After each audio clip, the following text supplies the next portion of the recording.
Hi, everybody, and welcome to Alex Erm's Clips. I never thought I'd find myself in this position, questioning my wife's loyalty. For years, we had what I believed to be a strong marriage.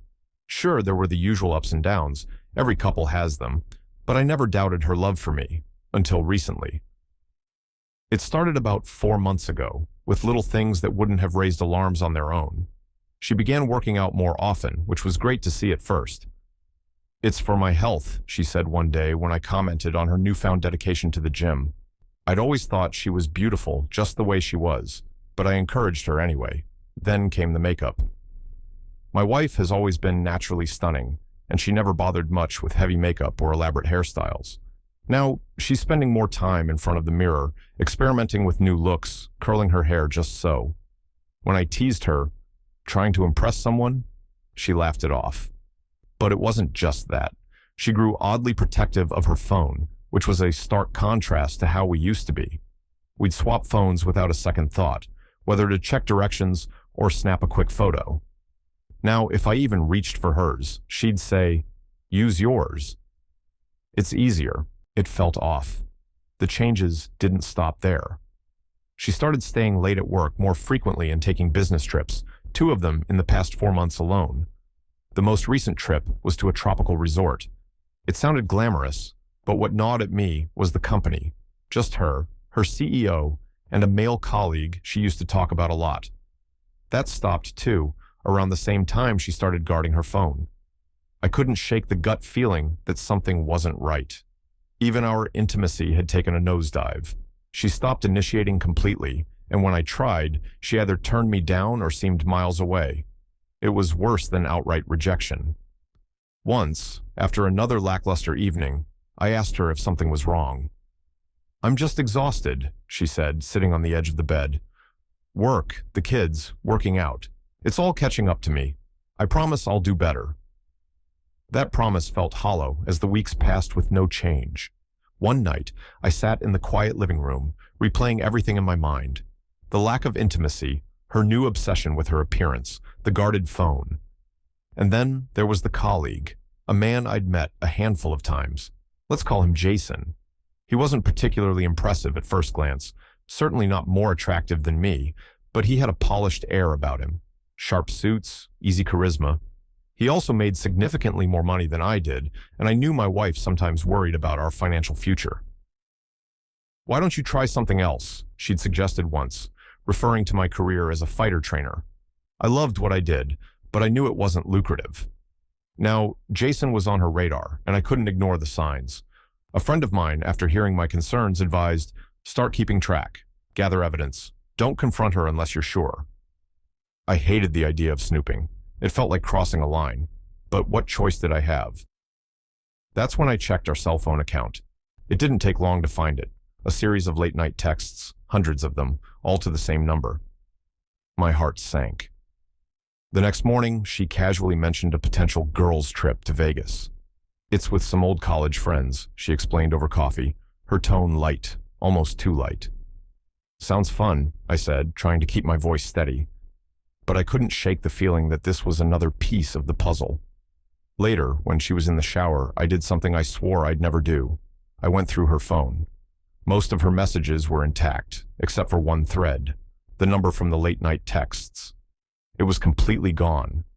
And the contact, saved under a woman's name, it was Jason's number.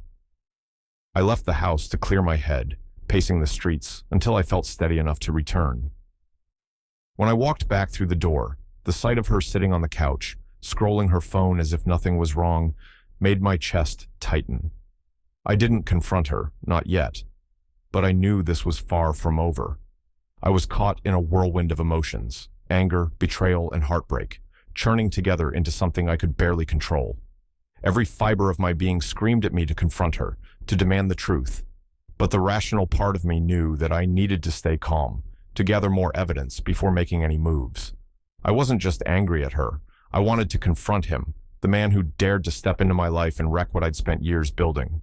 It took everything I had not to storm into his workplace or call him out right then and there. But I knew better. If I confronted her without enough proof, she could easily dismiss my claims as paranoia. That night, I decided to stay awake, pretending to be asleep, waiting to see if she'd give herself away. Around midnight, my patience paid off. She slipped out of bed, as quiet as a whisper, and crept into the living room. I followed, my heart pounding in my chest, and watched as she closed the door behind her. This was it. After a few minutes, I opened the door abruptly. "Hey, I couldn't sleep," I said, stepping into the room as casually as I could manage. "What are you up to?" She looked up, startled, her phone in hand. She hesitated for just a moment before saying, "Oh, I couldn't sleep either." I was just texting a friend. I walked closer, catching a glimpse of the screen. She quickly angled the phone away from me, her movements slow and deliberate, as if trying not to draw attention. "A friend, huh?" I said, leaning in. I knew I had to act fast. I moved closer and kissed her softly. "Why don't we go back to bed?" I suggested, my tone light and teasing. "I'm not in the mood," she replied, pulling away slightly. I laughed, trying to keep the mood playful. "Not in the mood? Come on, who's more interesting than me right now?" I tickled her side, leaning in as if we were sharing a joke. Then, with a quick move, I grabbed the phone from her hand. "Hey!" she protested, scrambling to take it back. I stepped away, holding it out of reach. "Relax," I said, laughing, as if this were all part of some silly game. "I just want to see who this friend is." "Please don't," she said, her voice suddenly serious, her eyes wide with panic. I glanced at the screen. The text conversation was still open. My stomach sank as I read the words, "Can't wait to see you tomorrow." I pressed the call button. The phone rang. "Stop it, please," she begged, reaching for the phone again. After what felt like an eternity, a man's voice answered. I froze. I hadn't thought this far ahead. Without a word, I hung up and turned to face her. "Care to explain?" I asked, holding up the phone. Her face crumbled. "It's not what you think," she stammered. "Then what is it?" I demanded, my voice low and steady. "Because, from where I'm standing, it looks exactly like what I think." She started to cry, apologizing between sobs. "It was just flirting," she said, her voice barely above a whisper. It never got physical." I stared at her, my heart breaking and hardening all at once. "I don't believe you," I said flatly. "And even if that were true, it doesn't make this okay." She tried to explain, saying it started as harmless conversations and escalated because they were both going through tough times. "He's having marital problems," she said, as if that justified any of this. I told her to pack a bag and leave. "Are you leaving me?" she asked, her voice trembling. "We'll discuss it later," I said. "For now, you need to go." She left that night, still crying as she walked out the door. I turned off my phone after that. I couldn't bear to see her name pop up or hear her voice pleading for forgiveness. My plan was to meet with a marriage counselor, but not to save our relationship. I wanted a mediator to help me navigate what felt like the beginning of the end. I also started recording everything, every interaction, as a precaution. As a former fighter and trainer, I knew how my background and size could be used against me in custody discussions. I wouldn't take any chances when it came to my kids. That night, sitting alone in the house we built together, the weight of everything hit me. My family was falling apart, and I didn't know how to put the pieces back together. And yet, I wasn't done, not by a long shot. I never thought I'd find myself here, navigating life as a single dad, trying to piece together what was left of my world. Every day felt like a balancing act between heartbreak, anger, and determination to move forward. After the confrontation, my wife admitted to the affair. Initially, she downplayed it, saying it was only emotional, but when I pressed harder, when I reminded her I already knew the timeline, the late-night texts, the sudden change in our intimacy, she finally broke. "Yes," she said, her voice barely audible. It turned physical. The words hit me like a freight train. I felt the room spin, my breath catching in my chest. She went on, spilling more details than I was prepared to hear. A passionate affair, she called it. They'd shared things I thought were sacred to us, things I thought she only gave to me. "I'm sorry," she whispered through tears, but her words barely registered. I asked her to stay at her mom's house for a while, for the sake of the kids. "They need stability right now, and I can't give them that if you're here," I told her, my voice steady even though I was crumbling inside. She didn't fight me on it. The next few days were a blur. My attorney friend referred me to a divorce lawyer, someone who had been through this kind of betrayal himself. My friend described him as ruthless but fair, a man who found a certain satisfaction in helping people like me get through the nightmare. "You're in good hands," my friend assured me. The lawyer immediately went to work. He told me that staying in the house was a strategic advantage. He also advised me to record everything and to avoid any emotional confrontations with her or the other man. "Stay calm. Let me handle the legal side," he said. I focused on my kids as much as I could. They didn't fully understand what was happening, only that mom wasn't home and dad seemed sad all the time. I tried to keep things normal, making their favorite dinners, helping with homework, reading bedtime stories. But every moment I wasn't with them felt like torture. The house felt too big, too empty. I poured myself into my work, coaching Brazilian Jiu-Jitsu. The physicality helped take the edge off my anger, at least temporarily. But at night, when the house was quiet, the intrusive thoughts crept in. I couldn't stop imagining her with him, couldn't stop hearing the words they'd used to describe me, a stupid animal. The phrase played on a loop in my mind. One evening, after practice, a few friends dropped by. They offered their support in the ways they knew best: beer, laughter, and unsolicited dating advice. "Listen," one of them said, leaning back in my kitchen chair, "you've got options. I know a couple of women who'd be thrilled to go out with you." I laughed it off. "I'm not ready for that," I told them, "and honestly, I don't know if I ever will be." They exchanged glances, clearly not convinced, but they didn't push. Meanwhile, my wife started spiraling. The man she'd risked everything for decided she wasn't worth the trouble. I heard through mutual acquaintances that she'd been drinking heavily, going out with random men she met online. She called me one night, her voice slurred. "I miss you," she said. "I miss us." I clenched my jaw, gripping the phone so tightly my knuckles turned white. "You miss what you destroyed," I replied coldly. "I can't give you that back." When she found out how much spousal support she'd have to pay me, her tone shifted from regretful to resentful. She started calling less, but when she did, it was usually to argue about money or custody arrangements. I stayed firm, though. For the sake of my kids, I refused to engage in her drama. The divorce process was grueling, but I could see the finish line. We'd agreed to 50-50 custody, something I hated but knew was inevitable. Every second I wasn't with my kids felt like an eternity.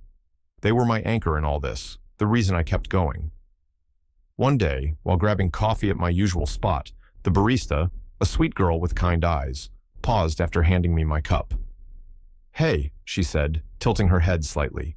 "Are you okay? You seem, I don't know, sad lately."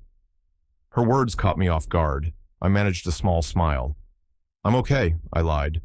But the truth was, I wasn't okay. I felt branded, marked by what my wife had done.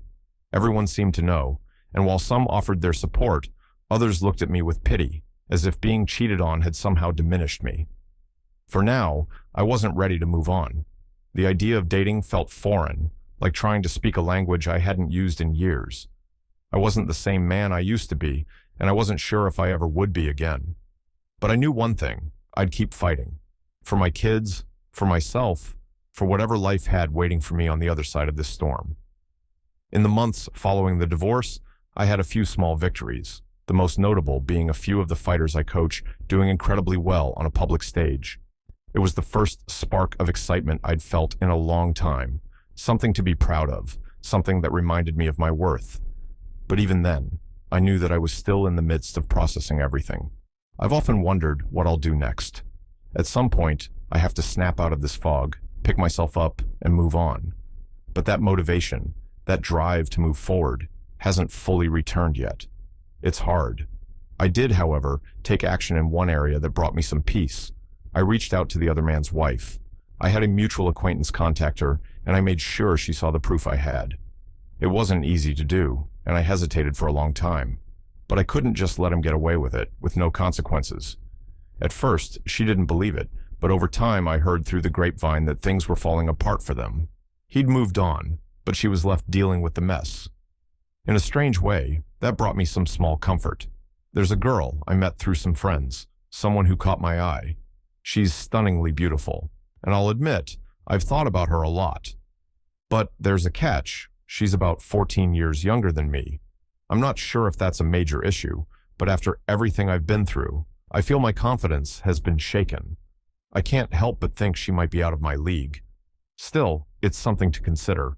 For the first time in a while, I feel like there's a possibility of something good, even though I haven't asked her out.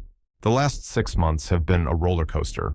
I never imagined I'd be in this place, going through a divorce after 15 years of marriage. Saying it's been an adjustment would be an understatement. There are moments when I feel a pang of sadness or loss, especially when the kids aren't with me. But those moments are fleeting, and for the most part, I feel pretty good. The divorce is nearly final, and my ex-wife has been struggling. She had to take on more work to support her new lifestyle, and that's taken a toll. From what I've heard, she's been drinking and hooking up with random men online. She looks completely different now, like she's aged 15 years. The last time I saw her, she seemed almost unrecognizable. Her best friend told me that she's miserable, hard to be around. I can't say I feel sorry for her. It's hard to understand how someone who seemed so in control could fall so far. My ex had always seemed confident, self-assured, but now she seems completely lost. What surprises me most is that she never thought I'd leave her. I think she always felt like she had control over me because of her higher income. But when the affair came to light and I chose to walk away, she was blindsided. She never expected the consequences to be this severe. I truly hope she finds peace, if not for her sake, then for our kids. They're still processing everything, and I want them to have some semblance of stability, even if their mother is struggling. As for me, I've moved on in many ways. Sure, there are challenges due to the pandemic, especially with my work slowing down, but I'm taking it day by day. I'm so glad I ended my marriage when I did, even though it was the hardest decision I've ever made. Looking back, I know it was the right choice. I've kept grinding. Even on the days when it felt impossible to keep moving forward, I've focused on small victories. I've started learning new things, videography, editing, making short films of the fighters I train. I'm not trying to fix myself with self-help books or some quick solution. I'm focusing on real skills, things that challenge me. I read more than I ever have, diving into topics that interest me. Every day I do one thing that improves me, no matter how small. Those little things build up over time. And patience, that's the hardest part. But I know it's necessary. To anyone going through something similar, my advice is simple. Stick with it. The first days will feel like an endless stretch of sadness, confusion, and anger. But if you keep pushing forward, no matter how small the steps, you will move through it. There's light at the end of the tunnel. And one day, when you look back, you'll realize how far you've come. So, dear friends, if you're enjoying these stories, please give this video a thumbs up. And don't forget to hit that subscribe button for more juicy relationship tales. Thanks for your support.